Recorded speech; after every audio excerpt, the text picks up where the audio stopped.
इस चैनल पे आप हर वीडियो में सुनते हैं कि ऐसा कलेक्शन जो 365 डेज चलता ही चलता है, लेकिन हम हर बार बात करते हैं कि ये जो कलेक्शन है वो हर सीजन पे चलता है। लेकिन सबसे बड़ा प्रॉब्लम, सबसे बड़ा इशू जो आज के बिगिनर्स हमारे फेस कर रहे हैं ना, वो है कि भाई चल तो जाता है 365 डेज, लेकिन चलाना कैसे है, हाउ टू सेल, बेचना कैसे है।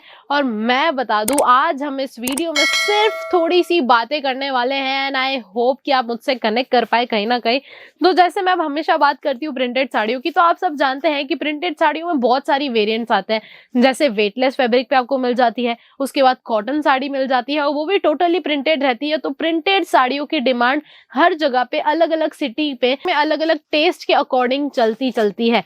तो जैसे कॉटन साड़ियों की अगर मैं बात करूं, तो कॉटन साड़ियों का डिमांड सबसे ज्यादा रहता है वेस्ट बंगाल से लेके उड़ीसा से लेके साउथ, तमिल और ये सारी एरियाज में, मतलब पूरा साउथ कवर करती है कॉटन की प्रिंटेड साड़ी। और जो जनरली मैं प्रिंटेड साड़ियों की बात कर रही हूँ ना, वो नॉर्थ से लेके साउथ से लेके ईस्ट से लेके वेस्ट तक हर जगह चलती है। लेकिन सबसे ज्यादा फर्क क्या आ जाता है ना, कि आप कौन से एरिया में वो सारी चीजें बेच रहे हैं, कौन सी एरिया में ये सारी चीजें आप सेल आउट कर रहे हैं। और सेल करने से पहले सबसे बड़ी चीज मैटर करती है, वो है कि आप परचेजिंग कहाँ से कर रहे हैं। अगर आप जैसे केसे रेड एक्सेल कंपनी से परचेज करते हैं, तो मोटा मोटी अगर आपको आइडिया दे दूं, तो प्रिंटेड साड़ियों का कलेक्शन 61 की स्टार्टिंग रेट में अवेलेबल हो जाता है। अगर वही 61 की साड़ी आप मार्केट में 350 450 की खरीद रहे हैं और उसके बाद आप अपना प्रॉफिट मार्जिन ऐड करके बेच रहे हैं, तो जाहिर सी बात है कि बिना प्रॉफिट मार्जिन तो आप नहीं बेचने वाले हैं। उसके बाद बेचने के बाद है ना, कॉस्टिंग बहुत ज्यादा हाई हो जाता है और उसके बाद बन जाती है एक बैरियर से मेरा मतलब है कि कोई गिने चुने कस्टमर्स ही आते हैं जिनका बजट ज्यादा हो, जो बहुत ज्यादा हैवी स्केल में खरीदना चाहते हैं, वही लोग आते हैं। तो बहुत सारी है ना बाउंडेशंस आ जाती है, तो वो सारी क्लियर करने के लिए ना सबसे बड़ी चीज मैटर करती है परचेजिंग।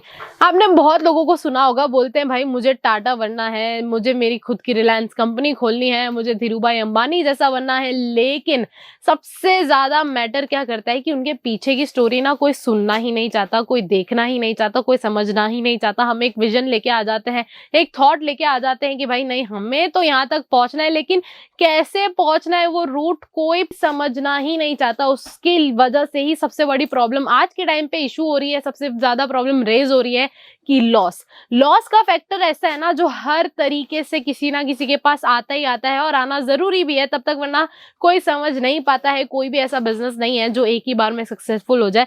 तो लॉस का सबसे बड़ा फैक्टर क्या है कि आप गलत एक मैन्युफैक्चरिंग यूनिट से जुड़ रहे हैं, गलत होलसेलर से आप लोग जुड़ रहे हैं, तो लॉस का सबसे बड़ा फैक्टर ये है। दूसरा फैक्टर ये है कि प्राइसिंग। अगर आपकी भी शॉप उसी एरिया में है और मेरी भी शॉप उसी एरिया में है, अगर आप बेच रहे हैं वो साड़ी 250 की और वही साड़ी मैं बेच रही हूँ 150 की, तो प्राइसिंग का तो मैटर आ ही जाता है। अगर फैब्रिक मैं आपसे ज्यादा अच्छा दे रही हूँ, तो कस्टमर है ना सीधा बोलेगा कि भाई 150 में भी मुझे वही फैब्रिक मिल रहा है, 250 में भी मुझे यही फैब्रिक मिल रहा है, तो कस्टमर जाहिर सी बात है 150 वाले के पास ही जाएगा। इनफैक्ट आप भी 150 वाले के पास ही जाएंगे। तो वो आप सोच में पड़ जाते हैं कि भाई इतना सस्ता वो कैसे बेच पा रहा है, क्योंकि वो जो बंदा है ना एक रियल मैन्युफैक्चरिंग यूनिट से जुड़ा हुआ है। ऐसे ही थोड़ी आज के टाइम पे केसे रेड एक्सेल कंपनी 50,000 से भी ज्यादा लोगों को एक साथ लेके चल रही है और बहुत से लोग हैं।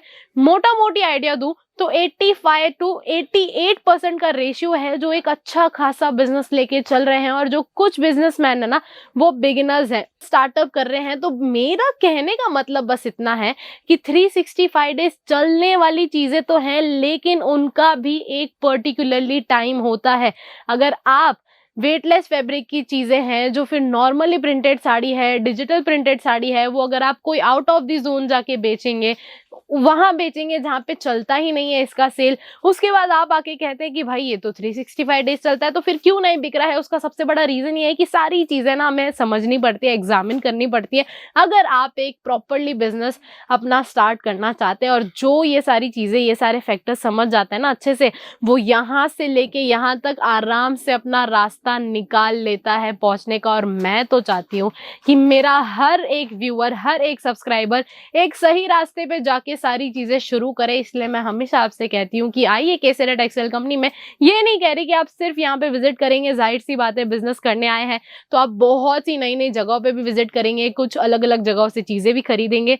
लेकिन उससे क्या हो जाता है ना, फिर आपको एक अफसोस रह जाएगा कि यार शिट, मैंने ये चीजें जो खरीदी हैं वो मैंने बाहर से बहुत महंगे दाम में खरीदी है, लेकिन केटीसी में तो बहुत ही कम दाम में मिल रही है, तो मैं पहले क्यों नहीं आया। मुझे नहीं पता कि मेरी ये वीडियो आप तक कब पहुंचेगी, लेकिन जब भी पहुंचे ना तब प्लान जरूर कर लीजिएगा केसरिया टेक्सटाइल कंपनी में विजिट करने का। मैं दावे से कह रही हूँ कि कोई घाटा नहीं होने वाला है आपका हमसे जुड़ के, क्योंकि अगर क्वालिटी प्रीमियम इस तरीके की मिल रही है ना और इतनी सारी वेराइटीज मिल रही है, वैरायटी की अगर मैं बात करूं 10,000 प्लस वुमेन गारमेंट्स की डिजाइन आपको एक ही छत के नीचे मिल रही है, तो भाई आज के लिए बस इतना ही। मिलना भी तो है नेक्स्ट वीडियो में, और तब मिल पाएंगे जब आप मेरे चैनल को सब्सक्राइब करेंगे। तब तक के लिए मैं हेमंतिका लेती हूँ अलविदा, मिलती हूँ नेक्स्ट खूबसूरत से कलेक्शन के साथ। थैंक यू सो मच, धन्यवाद। साड़ी कुर्ती या हो लहंगा, सही दाम का नाम केसरिया, सही दाम का नाम।